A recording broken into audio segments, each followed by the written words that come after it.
Is a real question, and I'm going to give you the answer. But before I do, I want to share with you how that question was presented to me. It's a hypothetical situation. I'm a 66-year-old woman living alone in a three apartment complex with neighbors that live above me who party all night, smoke crack, have traffic coming in and out. And when first time I initially said anything to them, the lady threatened to fight me. The police is always there, ambulance is always coming, and my landlord's selling the property, so he don't care no more. So now I'm in a stress situation. It's 2 o'clock in the morning. I can't sleep.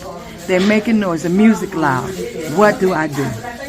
I'm Jennifer Dillon. I'm the founder of Bounce Back Generation, and we create and share tools that help people to manage trauma and adversity. And I did a presentation to a really great organization in Oakland called the East Oakland Collective. And they help seniors and others in the community that are either unhoused or are vulnerable in some way. After the presentation, I had a lot of people come up to me. They were really excited. A lot of people had never heard of some of the tools that we have to offer about how to manage your nervous system and understand what causes you to get stressed out and triggers. And a lady came up to me. She didn't want to have her face on camera because she's a founding member of the Black Panther Party in Oakland, but she did agree to have me audio record her question. It's 2 o'clock in the morning. I can't sleep.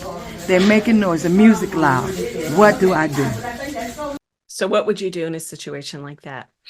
If you follow Bounce Back Generation, you know we have these tools called the 6 building blocks for life. First building block that we have is called protection. What are you doing to physically and emotionally protect yourself? So clearly for this lady, she has exhausted the ability to reach out to other people whose job it is to protect her, like her landlord and the police, and has gotten nowhere. So she has to think of ways that she can feel safe and protected in her own home. So that's very practically making sure that your doors are locked. You've got maybe some blinds or curtains on your windows so that you don't have people looking inside. But also then thinking about from an emotional level, what are you doing to make your inside of your home feel comfortable to you? You can do things that soften the environment in there so that you feel cozier. You feel maybe the way that you place the furniture so that you're not sitting by the front door, or you're not sitting underneath a window where somebody could look in or could, easily break the window. Just thinking about things from a very practical perspective. How can you do these small but powerful things that can protect you? I think noise is probably what is really coming through to this lady who is trying to sleep at 2 a.m. and people are running around and screaming and making noise and laughing, and the police are coming and the ambulance is being called and all of those kinds of things. So what can she do to deaden the noise? Obviously get some earplugs, but also this is something that I do when I travel is, you can just have a cheap little clock radio and you turn it to a staticky station and turn that up, and now you have white noise. And the white noise will block off a lot of those kind of jittery causing all of a sudden noises. It won't do everything, but it'll help. And especially if you can put headphones on and you've got the white noise in the background. So as you can see, you're kind of layering these kind of protections around yourself to keep yourself safe. So the next two things are the ones that are more esoteric or philosophical or even spiritual. And the first thing is, if you know that the noise usually starts around, 8 o'clock, 9 o'clock, whatever, before then, what you want to do is get your body and your mind and your emotions ready for what's to come. So you're going to do that in a very protective way. And doing mindfulness exercises, I know it seems like, oh, you're just going to sit there and go, no, what you're doing is you're going to lie down or sit down, whatever feels more comfortable for you. And you're going to take a few deep calming breaths, and you're going to start to lower your blood pressure. You're going to calm your digestion. You're going to soothe your muscles, start to relax your muscles. You can even go from head to toe, just thinking, okay, I'm going to relax the back of my neck. I'm relaxing my jaw. I'm relaxing my chest. And I'll put in the description, I'll put a mindfulness exercise that you can use to just start to calm your nervous system.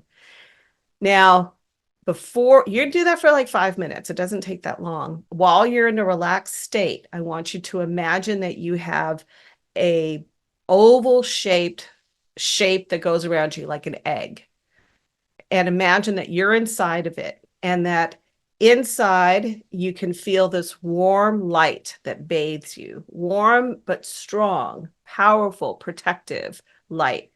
Maybe it's all white, or it's maybe got a golden tinge to it. You know, you put your what feels right for you, put that into it and start describing it to yourself. Imagine it in your mind. And you want to imagine that the eggshell itself is extremely thick, that nothing can get through it. Make that image real in your mind and feel what it feels like in your body. And then here's the final thing that you can try. And I can understand if you say, I'm not going there, but let me just give it to you and think about it.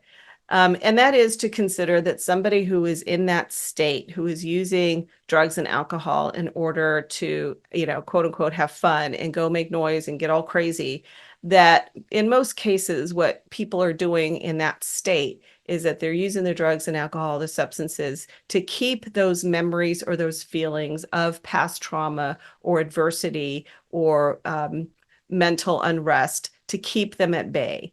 And they're distractors. They're tremendous distractors so that you can suppress what comes up that feels uncomfortable. And I think if you look at people who have substance abuse problems in your life, you know, they can be extremely annoying, where they steal, they lie, they might, you know, cheat you out, they're keeping you awake, very selfish behavior, etc. That it does help to kind of see behind that behavior and see the broken person behind it that is using all of those substances in order to keep themselves from themselves, essentially. And that's hard to put yourself in that position. And it almost feels like you're forgiving them for the way they are. And I can understand if you don't want to go that far, but at least to recognize that where that behavior is coming from can be helpful to some people. Okay, I hope that helps. Please, if you like what you're hearing, if you're interested in more, like and subscribe. And if you'd like to learn more about us, you can check out our website, bouncebackgeneration.org, or our media website, which is bbgtv.org. Thanks for watching.